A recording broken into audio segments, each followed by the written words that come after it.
Still steeped in a renaissance of a great black movie complementing an even better soundtrack, in 1997, there was Love Jones, a romance tale from the Midwest about lovers and friends.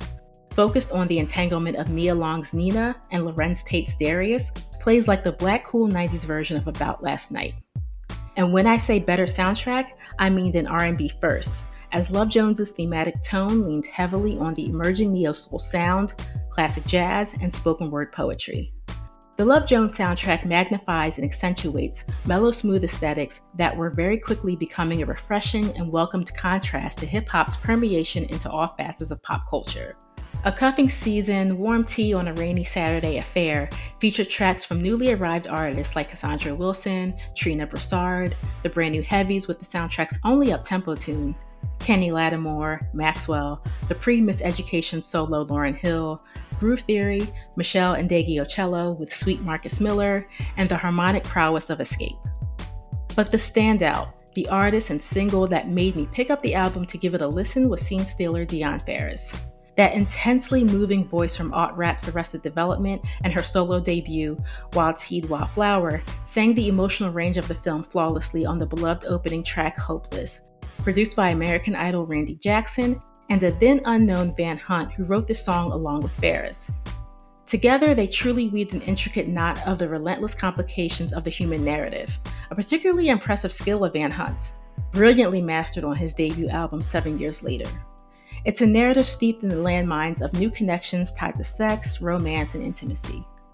What Hopeless does is unravel the vulnerability within all those things at once, and Dionne's deep, profound vocal talent owns that vulnerable space, singing with authority to assert her wholeness while simultaneously nurturing the journey of a soundtrack that is letting listeners know that this thing called neo-soul has a history and strong present, and a sound that was about connectedness. This was an evolving movement.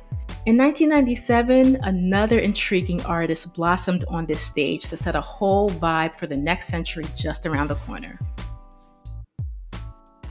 Most intellects do not believe in God, but they fear us just the same, sang Erykah Badu on her sublime debut single, On and On, from her dazzling, now classic debut album, Baduism, released on February 11, 1997.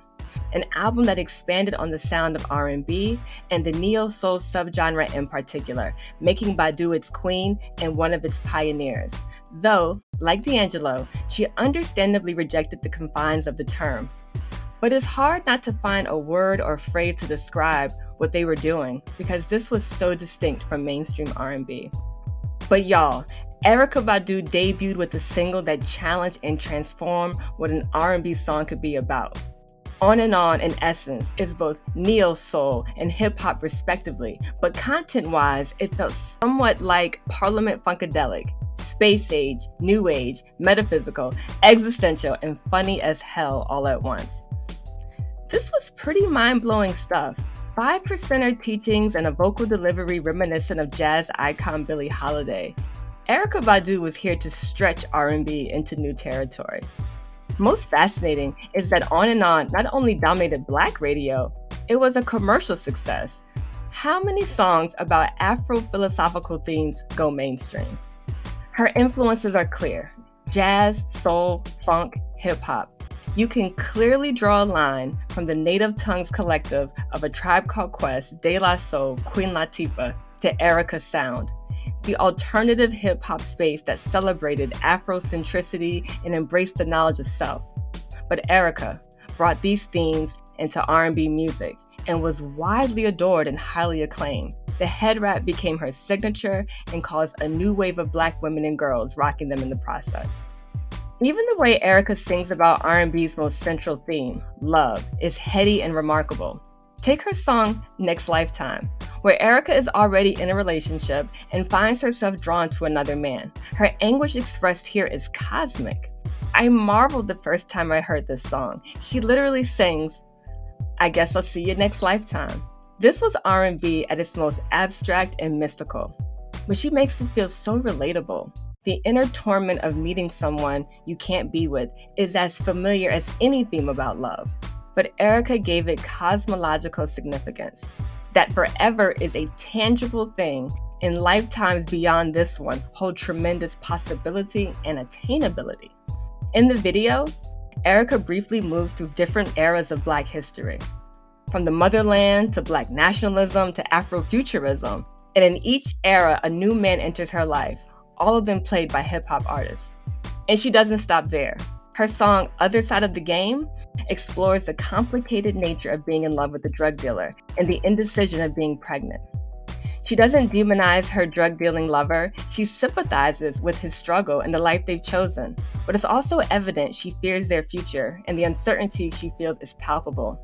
Nobody was making R&B like this at this moment. To me, this is one of the most brilliant R&B songs ever made, hands down. Erykah Badu and her Baduism album spoke to me profoundly when it debuted. Selling 3 million records, I definitely wasn't the only one mesmerized. I think what truly makes her stand out as the genius musician and singer she is that with all the heightened thematic material, her music feels so deeply accessible. You don't have to be a student of philosophy or metaphysics to understand her existentialist brand of R&B. Erykah Badu is here to intimately explore with us the vastness of our universe while planted firmly on the ground. I'm writer and Professor Ashley Blackwell. I'm screenwriter and music enthusiast Robin Shanae, and this is Rhythm and Schooled. Breaking down 90s R&B one year at a time. Episode 8, 1997, Are You Still Down?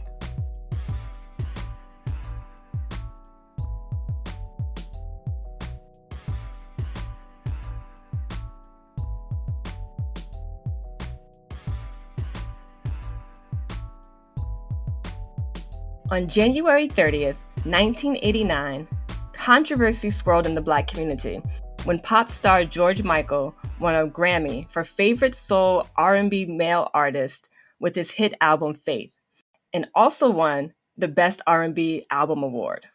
George Michael was beloved by Black music listeners since the start of his career with the British pop duo Wham. His brand of pop was soulful, his R&B influences were evident and visible, and the majority of Black audiences loved his music. So why the big uproar over his win in 1989? Because this win stirred up a lot of anguish for Black people. History reminded us of what happened to rock and roll.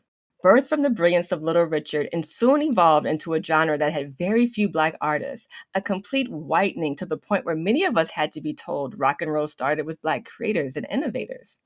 Black people didn't want to see that happening again. R&B was created by us, like rock and roll was.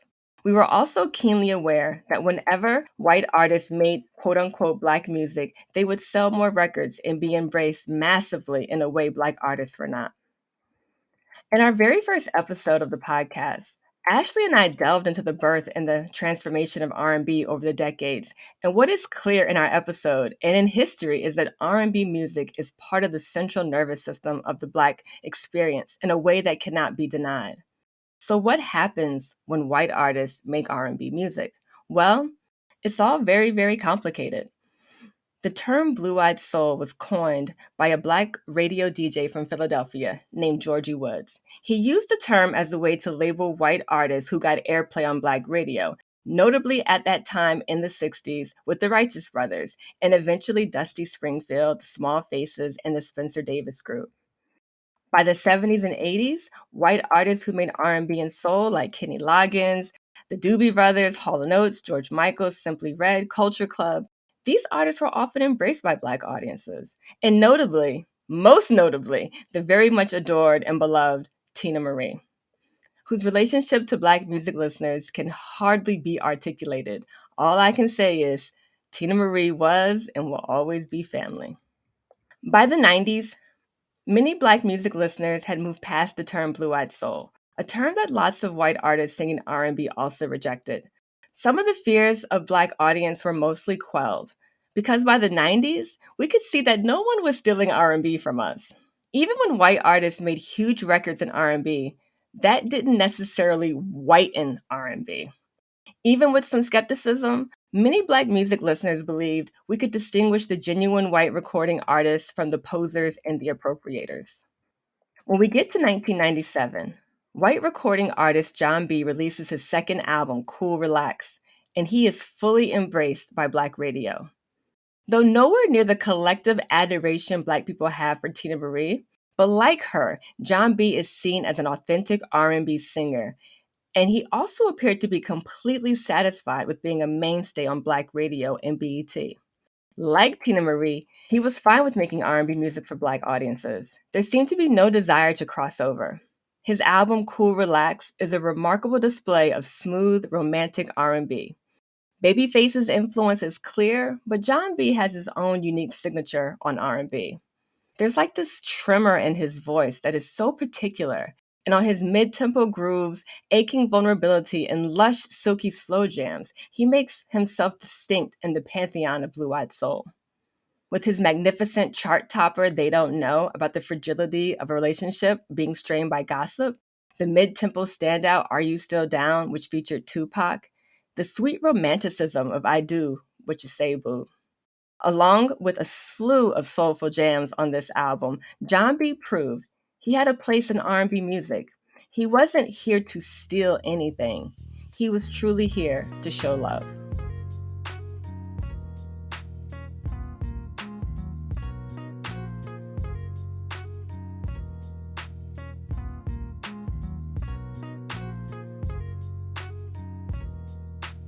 This was the year where the Haley Bop comet came closer and closer to Earth, and in turn, reignited a belief that would have dire consequences for 39 people. The belief was that Haley Bop masked an extraterrestrial craft that was an express line to the kingdom of heaven. This religious doctrine of the cult, Heaven's Gate, led by Marshall Applewhite or Doe, had a steadfast philosophy that focused on life outside of their physical bodies. And this comet was assigned from above to take action. Each member, including Applewhite, committed suicide by lethal amounts of drugs and alcohol in March. Its impact? Heaven's Gate was deemed the cult of the internet era. Never before was the spread of beliefs so much more instant and digitized, as the web was now affirmed as a tool for recruitment for just about anything. And speaking of technology, Winamp, a Microsoft Windows media player feature developed by 2 college students at the University of Utah, was released. This was a pre-Napster sought-after consumer software product.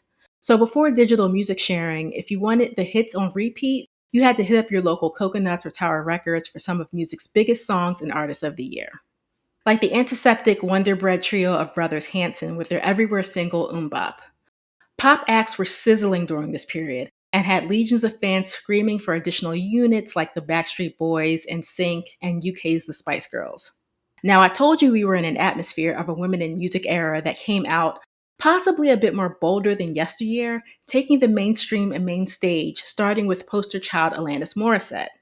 Joining her on that stage was Canadian singer-songwriter Sarah McLachlan, who was done hearing that women music artists couldn't sell if they were on performance lineups together or played back-to-back on radio. She wanted to prove these naysayers wrong.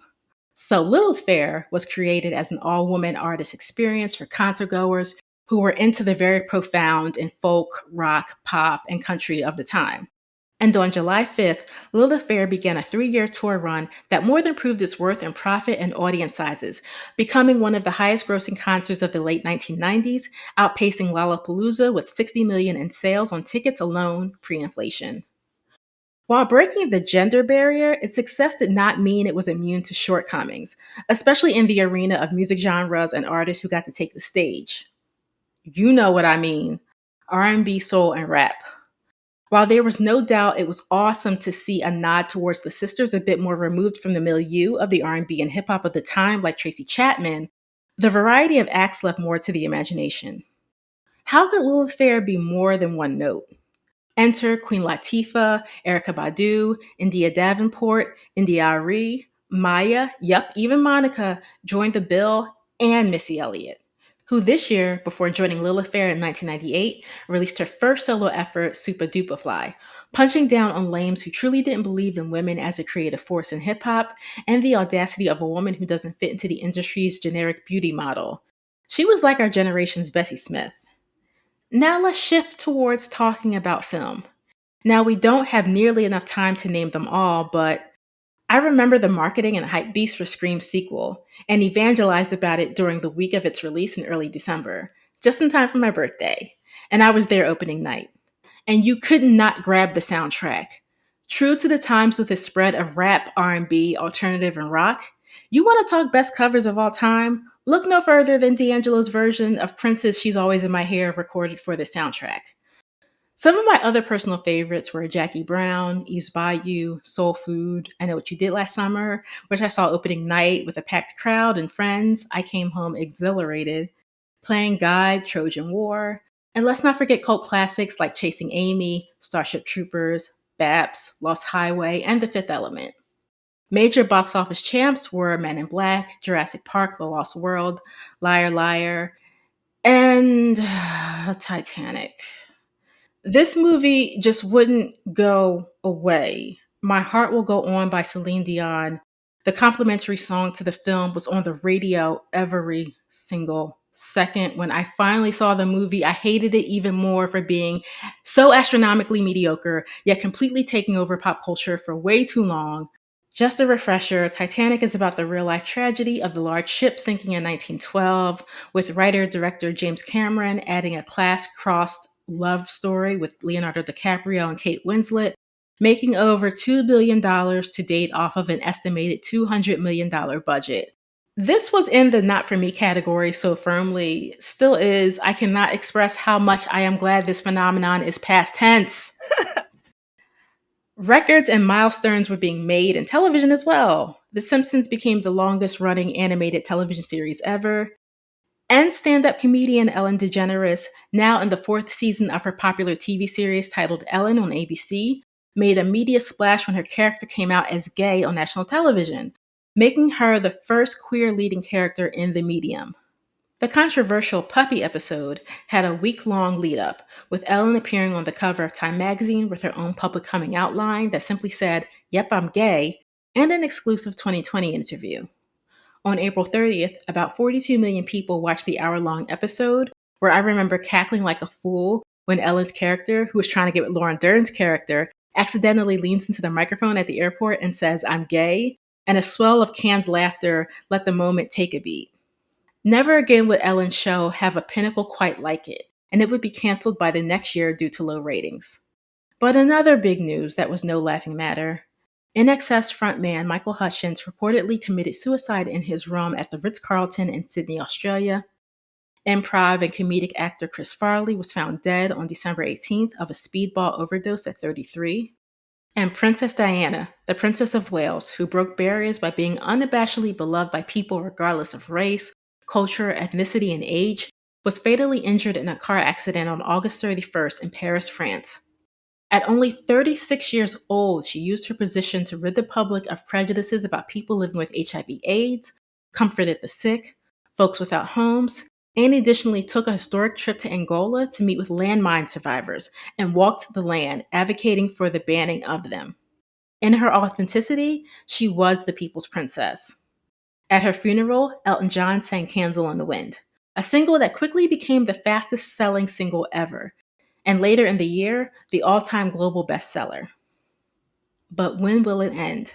That was the question asked on the cover of the May 1997 issue of Vibe magazine in response to the tragic fatal shooting of Christopher Wallace, someone we called Biggie Smalls, Biggie, the notorious B.I.G., Frank White being a personal favorite because I love the film King of New York too.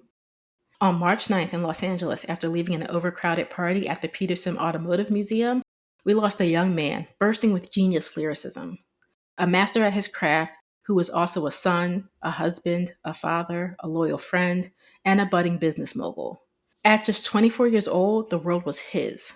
After the impact of the death of Tupac Shakur and this 1997 crescendo of the East Coast-West Coast rap rivalry, it was such an emotionally exhausting time for fans as our hearts ached for all of their loved ones. Seeing scenes from the Brooklyn public outpour of support was massively overwhelming. Seeing Little Kim drowning in grief with Mary J. Blige holding onto her was devastating. The first song I remember hearing on the radio to honor him in Philly was unbelievable. And his posthumous album, Life After Death, is a masterwork. This was another year where so much happened. I'll just briefly name a few things that really stayed with me. Starting with, of course, the passing of the notorious B.I.G.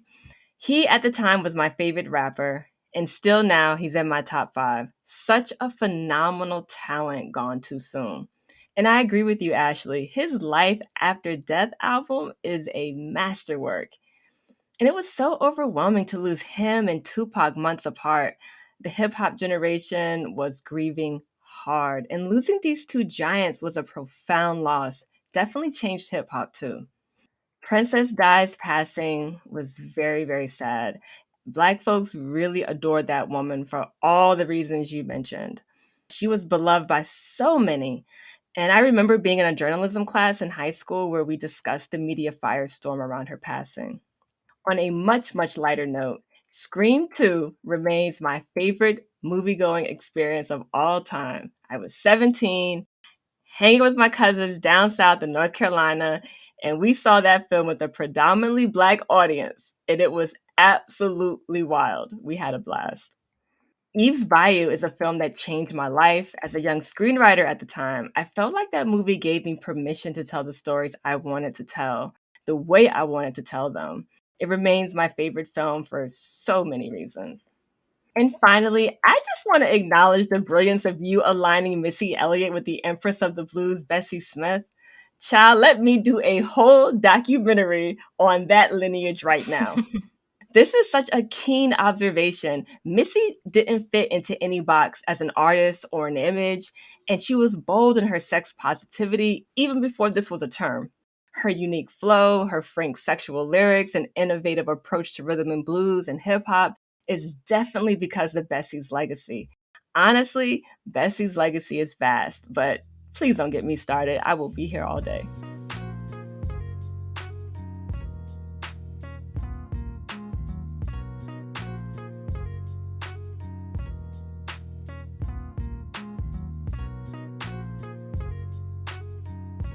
For the top 20 R&B singles of 1997 according to Playback FM.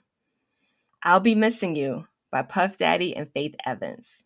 Together Again by Janet Jackson. You Make Me Wanna by Usher. I love this song and I can't wait to talk about this song in the deep dive segment. Men in Black by Will Smith.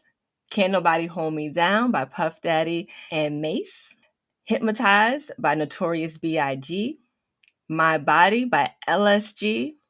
It was such a delight to see these three R&B powerhouses, Gerald Levert, Keith Sweat, and Johnny Gill, come together as a group and make the sensuous R&B all of them are known for.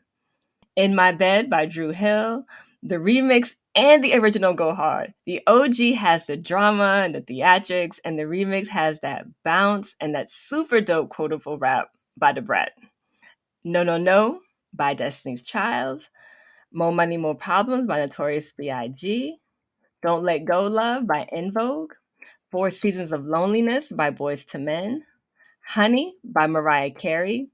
Such a great hip hop sample on this one, and Mariah's vocals are so dreamy and gorgeous. Get Out by Changing Faces. I love a good song about kicking somebody to the curb. It's All About the Benjamins by Diddy. For You I Will by Monica. My Love is the Shh by Something for the People. Never Make a Promise by Drew Hill. A Song from Mama by Boys to Men. This song perfectly fit the Soul Food soundtrack, and it's a pretty solid soundtrack. Not Tonight by Lil' Kim. I tried to comment primarily on the R&B tracks, but most of the hip hop songs here are dope. But this doesn't even really feel like an R&B charts anymore. Wow, it's just such a shift. I just want to mention really quick Never Make a Promise by Drew Hill. You were talking about Blue Eyed Soul a little bit earlier, and one of my funniest memories from high school is one of my white male classmates singing Never Make a Promise just spontaneously. And I remember when I first heard it, I like my head whipped to his direction, and he kind of smirked because he knew he could sing. I love that. And I was so enchanted by this white boy who sung Drew Hill so well. But I want to at least talk about the biggest song of the year, which was I'll Be Missing You by, he goes by so many names, but during this time, he was Puff Daddy. We also had Faith Evans and 112 on this track, and this was like a tribute to Notorious B.I.G., completed less than 3 months after his passing. And you may have had the single, Like Me, or got it on Puff Daddy's album No Way Out. It heavy samples the coveted Every Breath You Take by The Police, a sample that costs Diddy daily. He pays Sting $5K every 24 hours because he didn't originally clear the sample. Wow. I'm not sure what to say about this list in general because you're right. This doesn't feel like an R&B chart. I've mentioned In My Bed by Drew Hill before being a personal favorite, but you are spot on about Debrat in that remix. Oh, every time it comes on, I'm singing that whole thing. Right. And this Boys to Men output wasn't bad either. I did like these songs as well. Like I said earlier, Boys to Men kind of, I kind of got used to them, and some of their songs I actually really did enjoy. Yay. And of course, I really liked Get Out by Changing Faces. I really like them too. I'm telling you, kicking someone to the curb music is where it's at.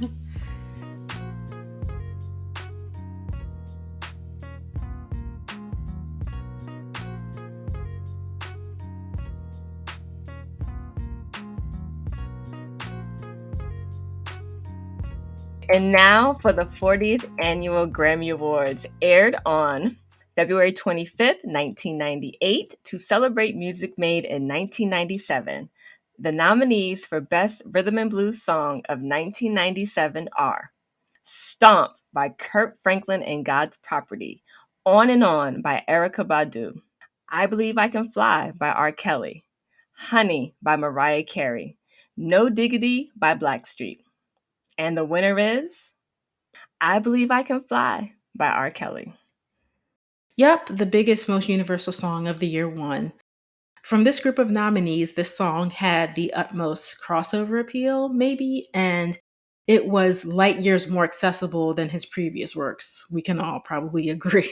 Yes. And the song was everywhere. Folks love a good sentimental song about motivation and soaring to new heights in life. This was played at every graduation, funeral, and talent show.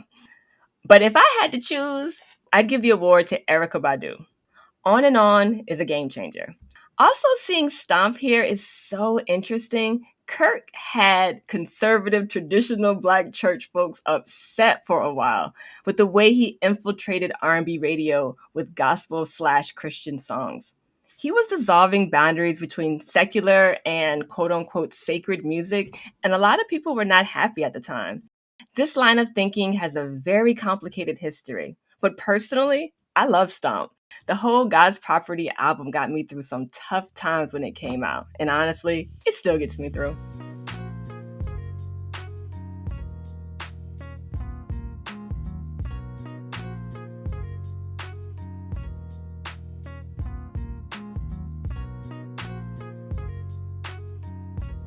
Doing the impossible, this is where we choose just a few of our favorite tracks from the year.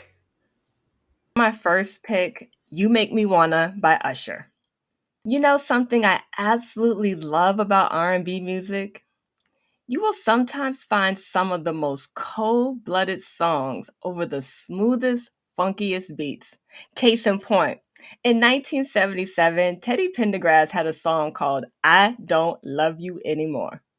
Over an ultra funky Philly disco groove that you could dance all night to, he sang I Don't Love You Anymore. It's just that simple. I laugh every time I hear that song. Just cold-blooded, but man, the beat is so danceable. He is quite joyously dumping this woman.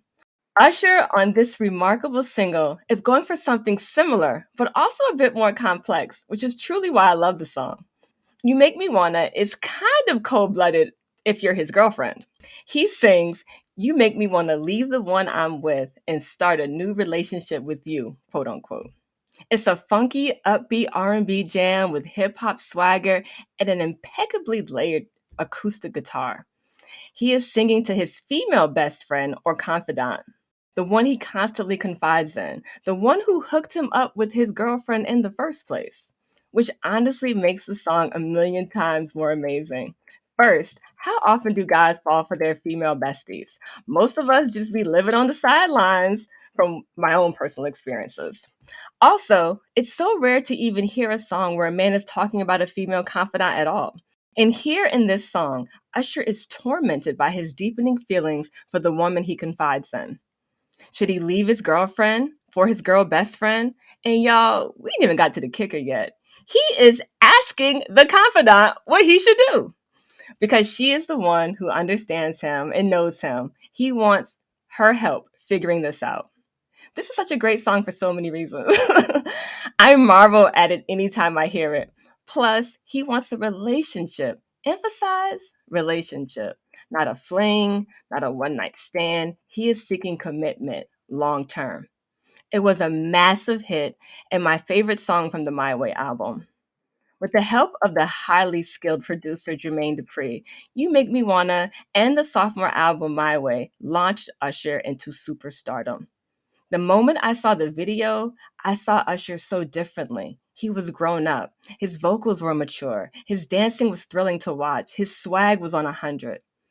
He felt like a direct descendant of Bobby Brown from the tree of Michael Jackson, but he was definitely here to carve out his own path.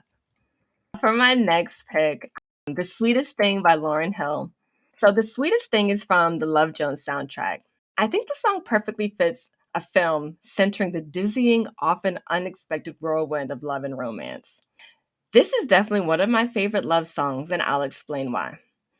First, I love Lauren's vocals here. That ache in her voice, the yearning and the vulnerability, you feel her truly experiencing the inexplicable. She really can barely even express what it is, so the lyrics, the poetry of the lyrics, try to describe for us what seems impossible to emotionally calculate.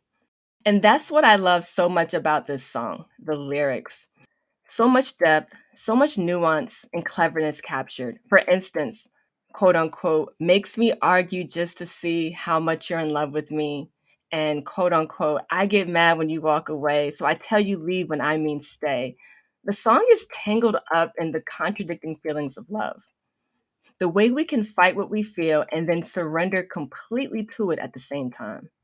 And finally, my favorite line, speaking on my mother's phone, the touch that makes me think I'm grown. And then you hear, you ain't grown. I just love that so much.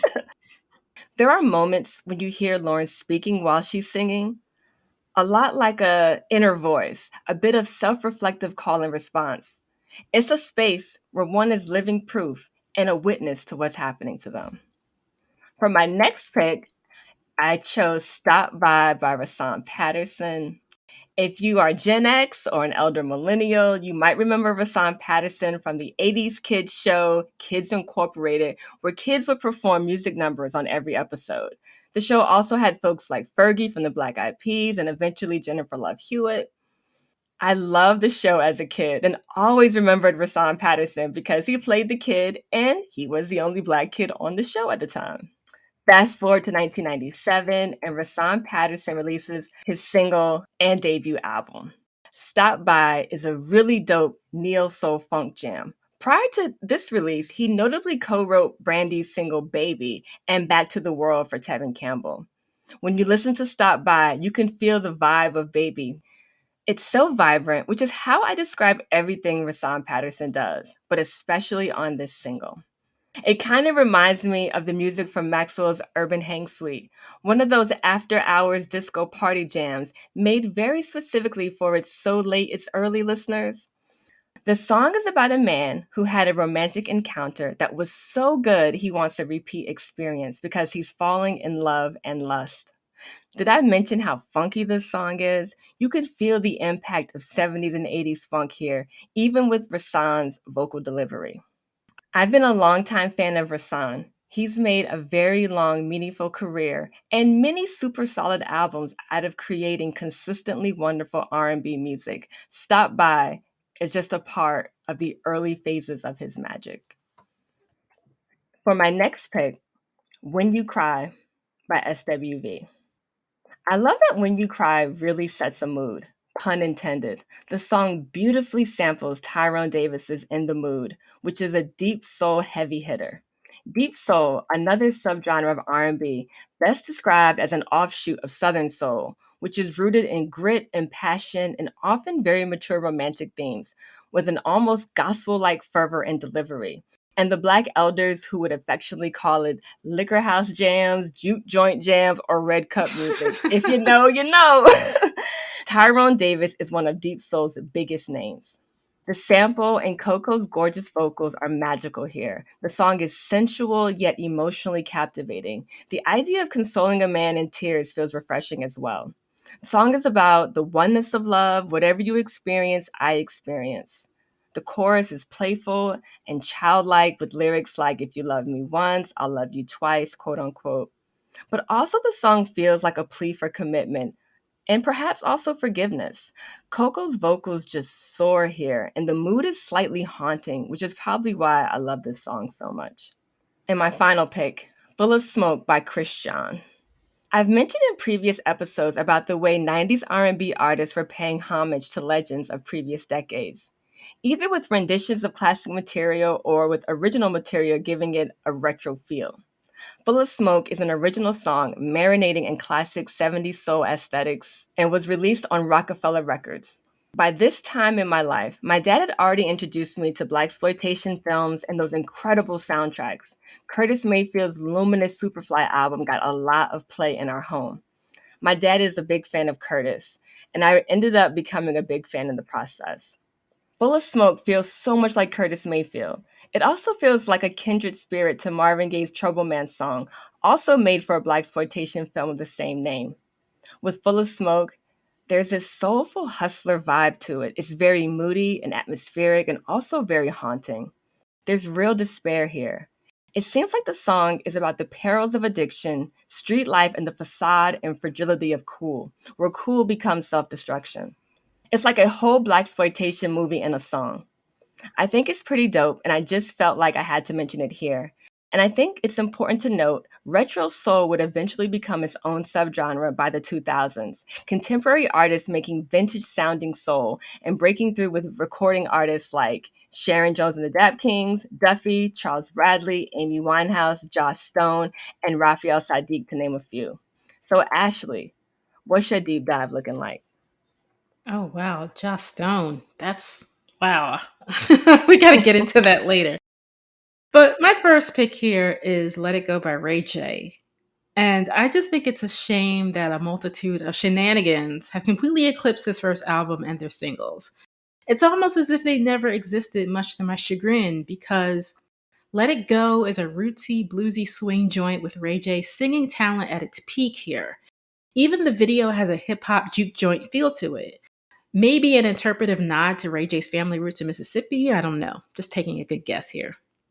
The grassy guitar, bass, and clavinet give the song a much more earthy feel that hangs in the community between hip hop soul and neo soul.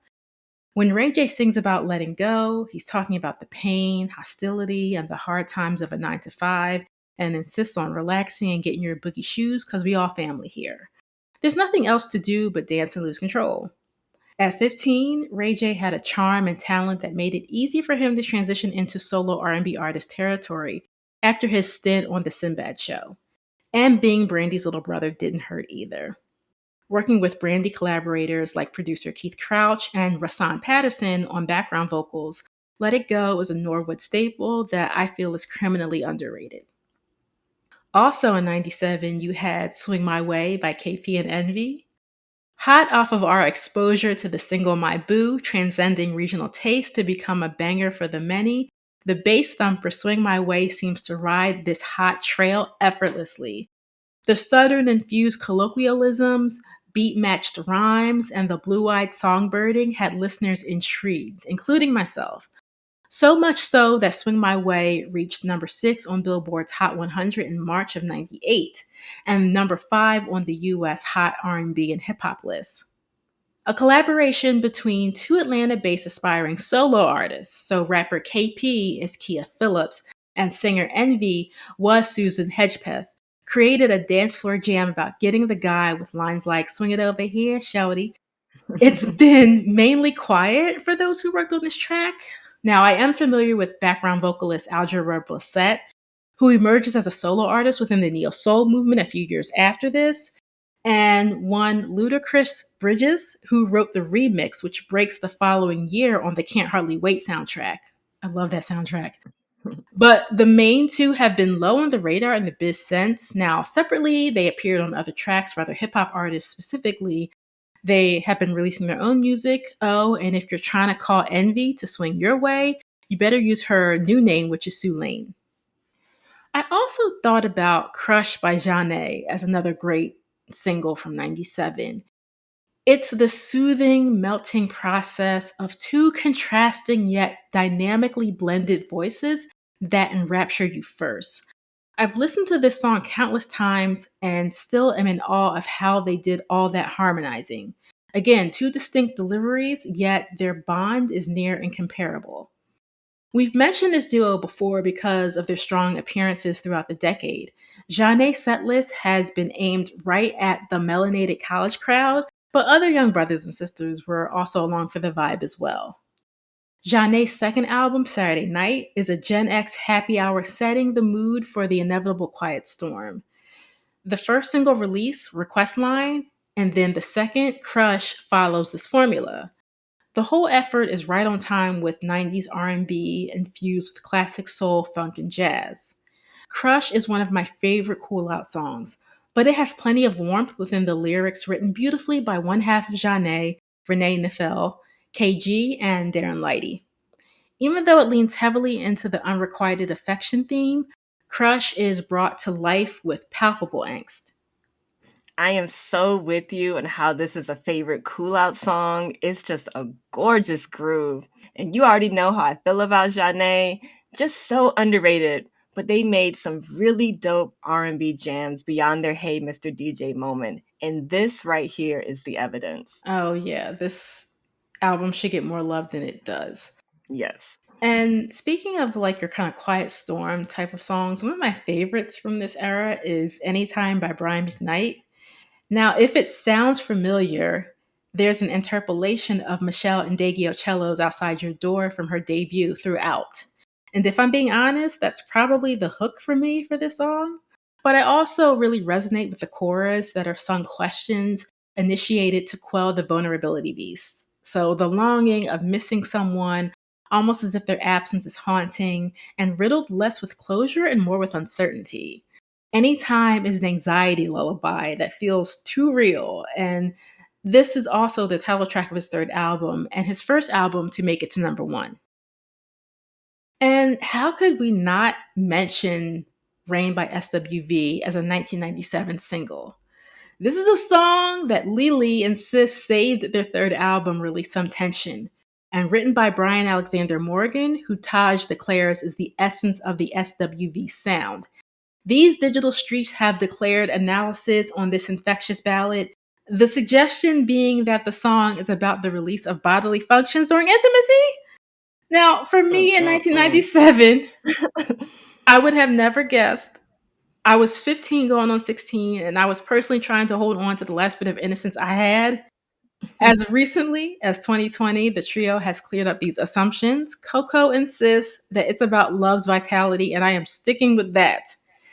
It samples from the 70s jazz track Jaco Pastorius's Portrait of Tracy. I recommend to listen to that song because it's really quite beautiful. Rain has itself been sampled by newer R&B and rap artists of today, noting its absolute timelessness and replayability. I cannot tell you how satisfying it has been to see SWV getting their flowers this year. Major magazine features, awards, platinum plaques. As a fan for 31 years, I am privileged to witness this moment. Yes, truly a privilege, and they absolutely deserve all the love and the acclaim. And every time I hear this song, I'm like, yup, this is my favorite SWV song. It's just so beautiful. I love it. I love it. I love it.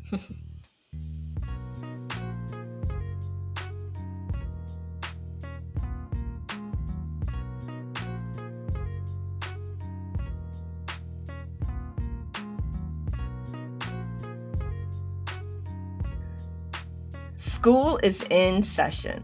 So, with our legacy segment, we just want to have longer discussions regarding artists, careers, albums, moments, and movements in the 90s, trying to add nuance and to contextualize music history for y'all. Because this music history is massive and we can't dismiss it. Let's embrace it and all the complexities that come with it. With Share My World and Butterfly, Mary J. Blige and Mariah Carey explore personal and artistic growth and transformation. 1997 became a year of personal and artistic growth for so many artists, it seems. But I'd like to speak very specifically about two female recording artists who were at the top of their game by 1997, yet created albums that evolved their sound and took their careers to another level.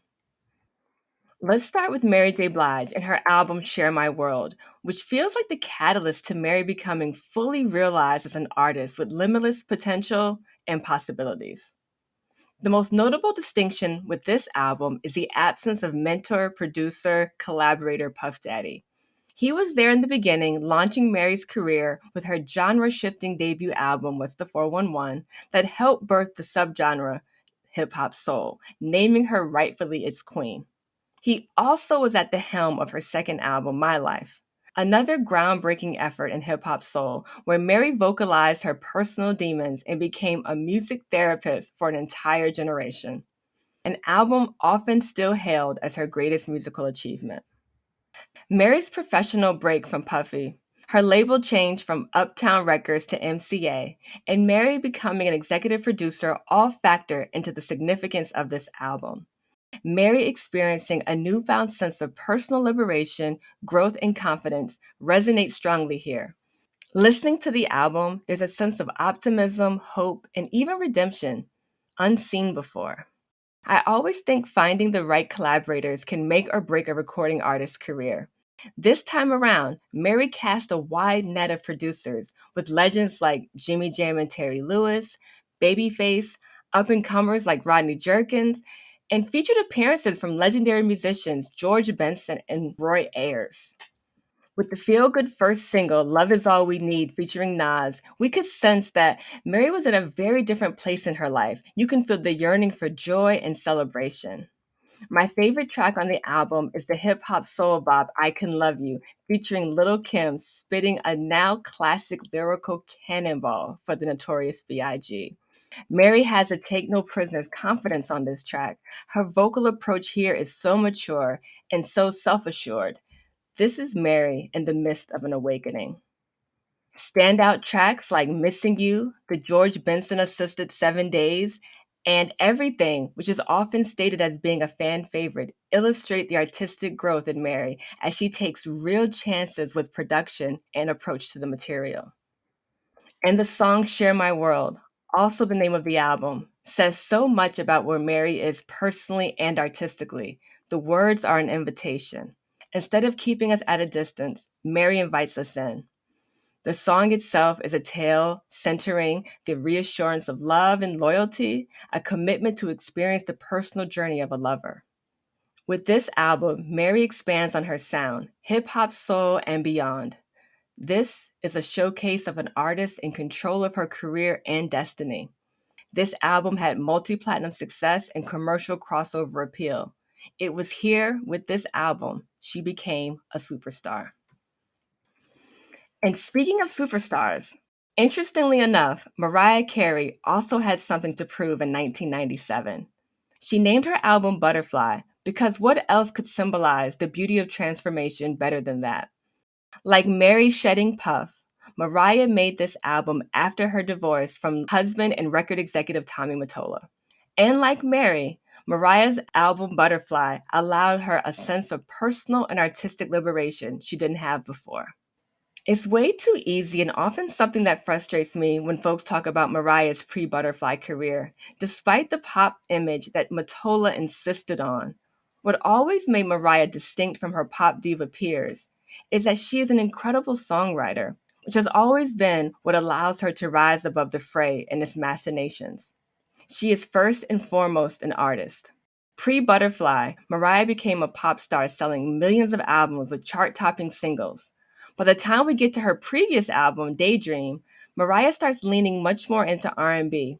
The success of that album, the fantasy remix with ODB, took her career to another level. The Butterfly album just feels different. This is Mariah Carey at the top of her game. There's pop, But there's also R&B, soul, and exquisite hip-hop sampling, like on the first single release, Honey, co-produced by Puffy and Q-Tip from A Tribe Called Quest, sampling Hey DJ by world-famous Supreme Team. It's such a lush and gorgeous track, and Mariah has never sounded better. Her amazing vocals just soar here, truly a foreshadowing of the entire experience of this album. With The Roof, we get a hardcore hip hop sample from Mobb Deep Shook One's Part 2. Probably my favorite song on the album, especially that remix. The sample adds something gothic and haunting to the song, something I never felt in a Mariah Carey record before, and it works amazingly well with her airy vocals. Breakdown, featuring Bone Thugs and Harmony, is another favorite and truly stands out. One of those magical collaborations that should be archived in the Smithsonian. And it's flawlessly produced. And speaking of flawless production, Drew Hill assists her on a cover of Prince's Beautiful Ones, which replaces Prince's scorching, ultra horny, raw passion with an ethereal sense of gospel fervor and desire. And Cisco does a lot of Ciscoing here, and it's awesome. And worth noting, Mariah doesn't abandon her pop and adult contemporary sensibilities. On tracks like My All, which I really dig, Butterfly, Close My Eyes, and Outside, we experience her signature vocal nuances and lush theatrics. Like Share My World for Mary, Butterfly transformed Mariah Carey as an artist. Personal liberation is essential for artistic growth. At this point in their careers, it was dicey to evolve in this manner. Y'all have to remember audiences have expectations, especially the fan base. But both Mariah and Mary remained true to their base and true to themselves as artists in the midst of this transformation. They were able to find enormous success as they pushed beyond industry imposed boundaries to embrace the kind of metamorphosis that only comes with risk. This is where I had my full on Mary phase. I was now old enough to really have an experience with one of her albums from beginning to finish that felt relatable, and I could now fully grasp the layers that her work is revealing. Noting her expansive shift in production and her creative leadership really brings home what was birthed with Share My World, which is probably why it's one of my favorites. During this year, as I'm starting to understand even more the weight music carries within our souls, another music star happened to pierce my core in ways unimaginable up to that point, and that was Janet Jackson. As the social humiliation that befalls upon countless teenagers in high school, I wasn't special. I heard the whispers in hallways about how ugly I was. I suffered unrequited crushes. I wasn't stereotypically smart like my glasses incorrectly implied. Watched white, Asian, and black boys obsess over white girls. My affinity for both Lil' Kim and Green Day made peers question my blackness. I even had a teacher target me because my mere existence illuminated her racism. I didn't take any of this well, and I behaved accordingly like any teenager maybe would have. I dug into the humiliation of it all, made things worse, to the point of feeling isolated, insignificant, worthless. I even wanted to be non existent. I played the velvet rope a lot. I sang along with it frequently, alone, in my room. This was Janet Jackson's sixth studio album. Long gone was our initial impression of the sweet little girl doing her best Cher impersonation on The Carol Burnett Show, Penny on Good Times, or the bubbleliciousness of Dream Street. Post Control, we witness a Janet with intention. This wasn't about upholding a Jackson legacy necessarily any longer.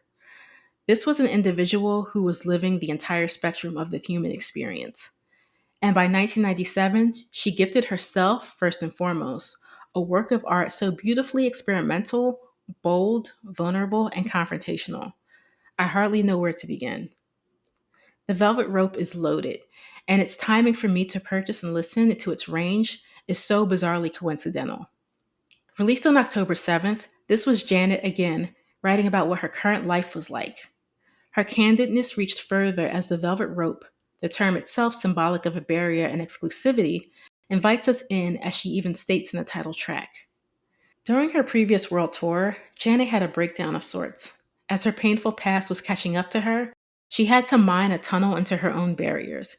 She had to do the work to find the light inside of her, the garden that needed special watering, as she expresses so peacefully in the finale track of the album titled Special. Within the 6 to 6.5 months of the Velvet Rope's production process, there were days where she just couldn't manage the way her lyrics carried. She journeyed, back to her chest being bound by the wardrobe lady on her first day of filming Good Times. Whatever triggered the endless tears that stained the counters and floors before massive stage performances. She croaks on verses that unveil our fantasies that lay bare the acceptance we desire, but sometimes do not receive. By way of our reactions, we are publicly expressing how much acceptance measures our worth. But her whispers are reminders that with responsibility, there lies compassion on her track You, easily a singular retrospective on my high school experience. What blossoms and comes alive for the album, a word that producer Jimmy Jam used when describing his time working on it, is its breadth. Where the bookends are about nurturing the inner child who didn't feel like they were enough, the succulents in between act as milestones. As some interludes demonstrate her honest interactions with friends, Janet's playful side is a part of her process in self love. My Need, Rope Burn, the Rod Stewart cover of Tonight's the Night, and the sultry ballad Anything explores Janet's sexual proclivities 2.0 with a finesse and maturity that I can applaud for having the ability to be so rawly intimate yet so conservative. What About spits the hard edges of domestic abuse. Empty and I Get Lonely, a very popular single, points to the very realization that romance and partnerships aren't healers to the emotional pain we certainly endure. Free Zone nourishes the extensions of R&B, sampling multiple soul tracks of the past while blending spoken word elements, asserts Janet's pro-queer identity politics while unbasking the intolerance that surrounds it, carving a place of freedom where people can love and be. And that safe space is boisterous and Go Deep's carefree party anthem vibes of self-care Saturdays. Janet's decompressing mission is friends, dancing, and but she happens to blend dance jam with uplifting melancholy with Together Again, an ode to her friends that have passed away from complications with AIDS. The song stands as a reflection of their spirit, the lives they lived and the lives Janet believed continued in another space and time. You see that vividly in the video. The disco nature reminiscent for Janet of Studio 54 floors, and the spark of inspiration, Donna Summer. And the blinding light for me, the center of me finding hope in the dark swamp, was Got Till It's Gone, using vocals and lyrics from folk singer Joni Mitchell's Big Yellow Taxi, intermixed with Q-Tip's rhymes and ad-libs. First, it was the video. The multiplicitous cuts of beautiful, shining Black people in an array of motion, from hair grooming to dancing, accentuated by the atmospheric earth tones that shadow the vintage style of dress, artifacts of radios, a viewfinder, cameras, and televisions.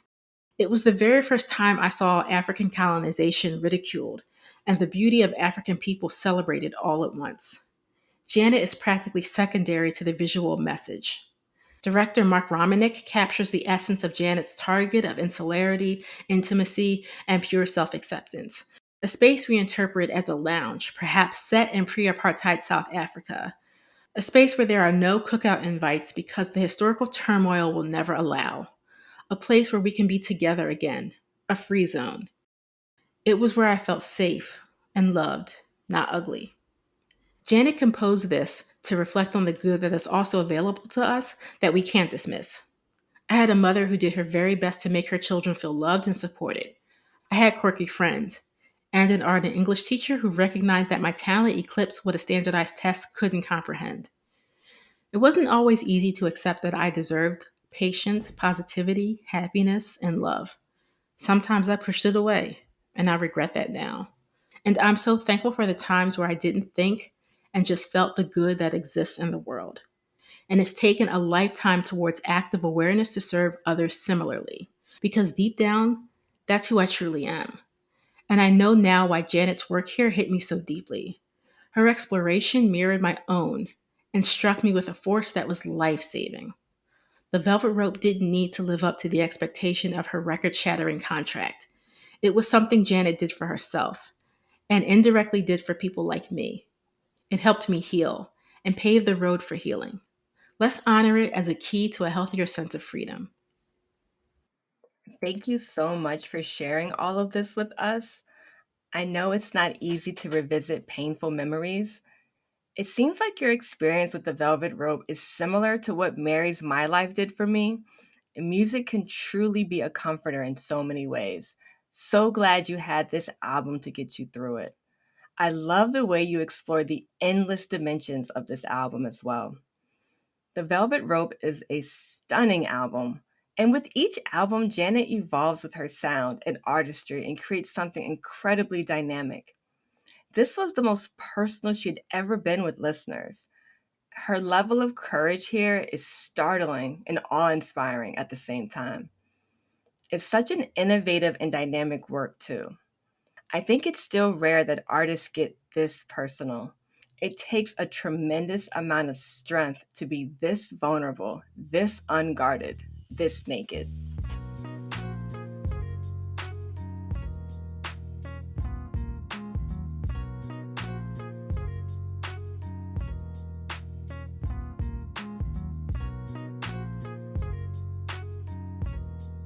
Like the Brownstone single, I Heard It Through the Grapevine, are just some insightful tidbits we came across while doing our research, or from distant recollections passed down that we wanted to mention. So, Ashley, what you done heard through the grapevine? So apparently, Rain was originally for Brandy, but RCA, SWV's record label at the time, intervened and got the song for SWV right after lead producer on that second Brandy album, Riding Jerkins, shut down the idea after one Brandy Rain recording session. So come to find out, Brian Morgan did not want to be on Release Some Tension at all, but RCA felt they needed his production somewhere on this record. So he did it, and Brian recalls having some of his best moments working with Coco on that track, even while she was having a cold. And Desiree, the British singer we all know from You Gotta Be, sued Janet Jackson, Jam, and Lewis because Got Till It's Gone borrowed from her song Feel So High. Now, Desiree ended up winning the suit for an estimated £2 million, as well as, quote, 25% of the publishing royalties, end quote. Desiree says there are no hard feelings. She just wanted permission first. She didn't really want money. First, so interesting to hear the behind the scenes moments in music. I can totally hear Rain being sung by Brandy. Yes. And I know she would have done it justice, but I absolutely love SWV's version. And also, I had no idea that Desiree sued Janet over Got Till It's Gone. That is news to me. I did go back and listen to Feel So High, and I guess I can see where there are some similarities. So interesting. Yeah, like apparently she was going to let it go, but then she kept hearing it and it just kept bugging her and bugging her. And it was kind of that thing where should I go after proper credit or should I just leave it alone? Especially when you're a new artist or you're not like super popular. You know what I'm saying? No, So that makes sense. she decided to kind of stand on her principle and she won. So there's a little bit of sampling there, I guess. Something happened. something was there. So this was our look back on 1997. Please visit rhythmandschooledpodcast.com for our archive of shows, notes, and references for your own independent schooling and get to know us. We fly. Our email is the411 at rhythmandschooledpodcast.com if you have feedback and want to speak out on your favorite R&B artists of the 90s. We'll be sure to read and share on the show in the future. Also follow the podcast on Instagram at rhythm_and_schooled. And be sure to listen to this podcast on Spotify, Apple, Amazon Music, Stitcher, Pandora, iHeartRadio, and now on YouTube at Rhythm Schooled Podcast as well. And to hear curated mixtapes for each episode, find them exclusively on Spotify. Until next time. Peace.